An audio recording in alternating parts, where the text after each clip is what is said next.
এতিয়ালৈকে আমাৰ কাউন্সিলত chief deputy chief বা ইএম সকলৰ কোনো কোৱাৰ্টাৰ নাই। আজি 17 বছৰ কাউন্সিল চলি আছিলে আৰু এতিয়া সবেই এইটো অনুভৱ কৰিছে।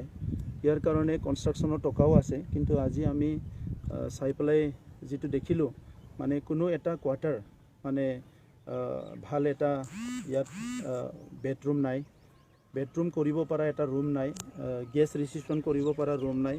মেক্সিমাম ৰুমবিলাক 10-12 তেনেকুৱা বনাই থৈছে আৰু সেইটো সম্পূৰ্ণভাৱে হয়তো এটা ভিজন লৈ পেলাই এই কামটো কৰা নাই।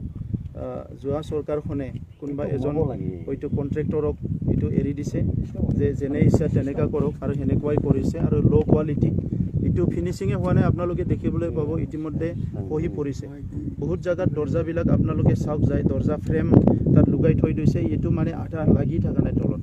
তো এনেকুৱা বহুত মিছ ইউজ কৰিছে আৰু সেইকাৰণে আজি আমাৰ PWD বিল্ডিং আৰু ৰোডছ ডিভিজনৰ ইঞ্জিনিয়াৰ সকলো আহিছে আৰু আমি অতি শীঘ্ৰে সেইটো ৰিডিজাইন কৰিব লাগিব। ৰিডিজাইন কৰি পেলাই সেইটো সম্পূৰ্ণভাৱে নতুনকৈ এইটো সজাব লাগিব আৰু অতি শীঘ্ৰে সেইটো আমি সজাই ওলাম। আৰু কাউন্সিলটো এতিয়া আমি ফুল সুইঙত কাম কৰিবলৈ লৈছোঁ। অসমত এটা ষ্টেবল গভৰ্ণমেণ্ট আহিছে, এজন ডাইনেমিক CM আহিছে আৰু সকলো দিশৰ পৰা আমাক তেখেতসকলে সহায় কৰি আছে আৰু আমিও বিচাৰিছোঁ যে বড়োলেণ্ড অঞ্চলৰ 35 লাখ জনসাধাৰণক জাতি ধৰ্ম নিৰ্বিশেষে আগুৱাই নিব লাগিব। খালি এতিয়া এই সময়ত আমি সবে কোভিডৰ কাৰণে অলপ সেনচিটিভলি কাম কৰিব লাগিব আৰু সেইকাৰণে আমি সবে কোভিডটোকো বেছি ফোকাস কৰি আছোঁ। আমি সৌভাগ্য বুলি ক'ব লাগিব, এতিয়াও আমাৰ বহুখিনি ডিষ্ট্ৰিক্ট নিয়ন্ত্ৰণত আছে। অসমত 2-3টা ডিষ্ট্ৰিক্টহে অলপমান এলাৰ্মিং টাইপৰ অলপ সিচুৱেশ্যন হৈছে, কিন্তু মেক্সিমাম ডিষ্ট্ৰিক্ট আমাৰ এটা এতিয়াও ষ্টেবল অৱস্থাত আছে।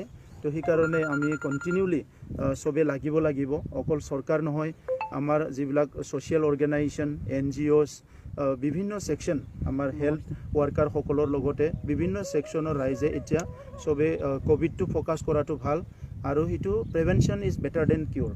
এতিয়া আমি সবে গম পালোঁ কি আমি এইটো প্ৰিভেন্ট কৰিব লাগিব।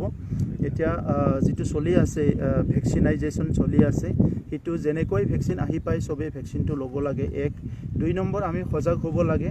গাঁও অঞ্চলবিলাকত জ্বৰ হ'লে কিবা এটা অসুবিধা হ'লে এইটো লুকাই থ'ব নালাগে, দেৰি কৰিব নালাগে, তাৎক্ষণিকভাৱে আমাৰ হেল্থ ডিপাৰ্টমেণ্টক জনাব লাগে। তাত যি হস্পিটেল আছে, যি ডক্টৰ আছে তাৰ পৰামৰ্শ ল'ব লাগে। ৰেপিড টেষ্টে হওক বা RT-PCR টেষ্টে হওক আমি ৰেগুলাৰলি কৰিব লাগে আৰু তেতিয়া আমি সবে বাচিব পাৰিম।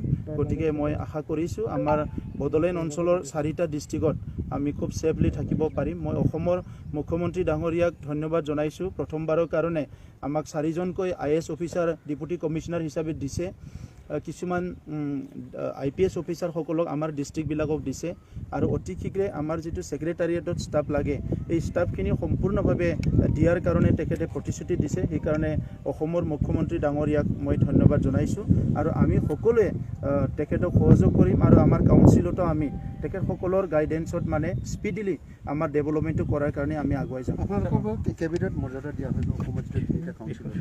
ইয়াৰ কাৰণে মই অসমৰ মুখ্যমন্ত্ৰী ডাঙৰীয়া আৰু অসমৰ কেবিনেটক ধন্যবাদ জনাইছোঁ এই মৰ্যাদাটো দিয়াৰ কাৰণে। যিয়ে নহওক আমি সমাজৰ কাম কৰিব আহিছোঁ, মৰ্যাদা দিলেও নিদিলেও পালেও নাপালেও সমাজৰ কাম কৰিব আহিছোঁ, সমাজৰ কাম কৰি যাম।